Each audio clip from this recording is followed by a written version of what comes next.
Sa gitna po ng pagluluksa, nangangamba para sa kanilang kaligtasan ang mga naulila ni Geneva Lopez.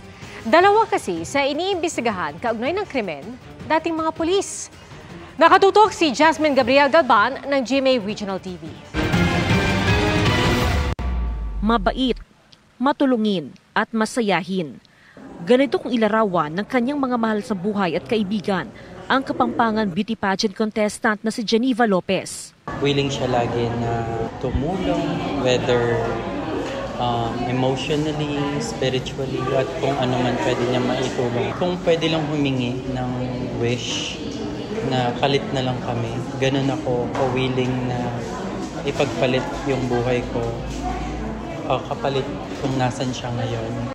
Natagpo ang nakabaon ang mga labi ni Geneva kasamang Israeli boyfriend na si Yitzhak Cohen sa isang liblib na bahagi sa barangay Santa Lucia, Capas, Tarlac nitong Sabado, July 6, matapos ang mahigit 2 linggong paghahanap sa kanila.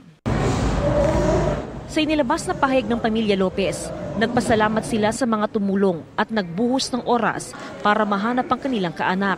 Humihingi rin sila ng privacy habang nagdadalamhati at para sulitin ang huling sandali kasama ang kanilang mayapang kaanak.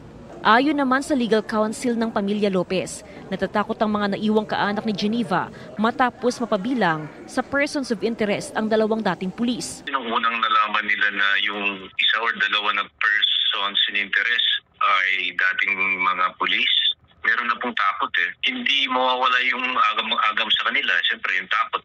Base sa resulta ng autopsy na isinagawa sa bangkay ng magkasintahan, lumalabas na may tig-2 tama ng bala ng baril ang mga biktima. Nakikiusap po kami sa PNP at NBI kung pwede po kaming mabigyan ng mga details at documents, mga evidence that we could use to file the case. Yun na lang pong kulang namin.